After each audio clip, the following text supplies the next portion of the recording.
gwe lwaki nsoseza gwe Abed biri kino kitegeeza ki kkooti yasazeewo ate nokyatambula. Ekyokubiri baavunaana omu ku bakamisona ensonga muvunaanya nti yali ensimbi kakati baagala nti yazifuna mu butuufu ekifo naddamu n'akifuna oba takifuna sebo byofuzi okusalawo kwa kkooti kutegeeza nti buli muntu yenna eyadde yayimirira ku kigamba nti bakomishona bano ne lead of opposition eyavaako sente tezamuweebwa mu mateeka ekyo kkooti yakiramudde nti sente zino government executive yazireeta mu biiru gye bayita appropriation bill parliament n'eziyisa era ziri mu mateeka. Kati kitegeeza ki? Kitegeeza nti censure motion eyali eyimiridde ku kino ng'ekinyusi eba egudde, kiba kizimbe ku ttaka. Kati omuntu yenna akyatambula ng'akulimba mbu censure motion eyimiridde kwe baali bagizimbira yagudde kuba mulamuzi yakiramudde.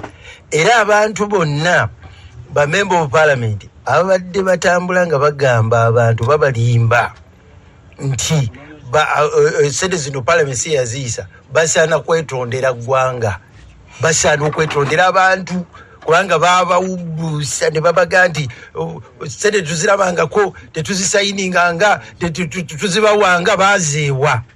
Omulamuzi yatunudde mu dokumenti zonna mu biwandiiko n'alaba nga sente twazibawa mu mateeka.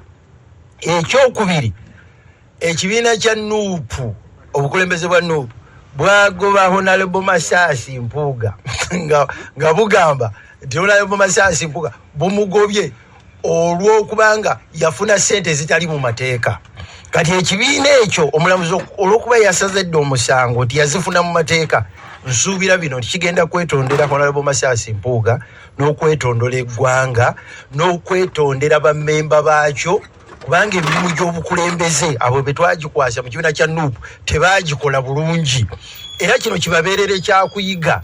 Olulala singa wagwawo ekintu kye balaba nti si bo bakirowooza si kituufu, basookenga kunoonyereza na kuwuliriza obwo bwe bayita obukulembeze. Ekifo kye banakimuddiza kati kyenzirako nga bamaze okutegeera kuba omulamuzi yasazeewo nti Honorable Masasi Mpuuga sente yazifuna mu mateeka.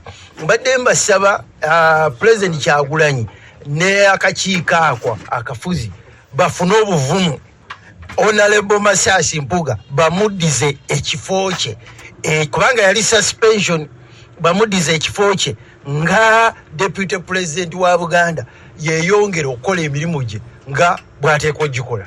Ebyo nzibenda bye byavudde mu musango guno ebyetaaga okukolako amangu byaliwo bikolebwako amangu ne wiiki ejja tennaggwako. Toyenze munamateeka oyagala musooka kamaga munamateeka tono nnyo.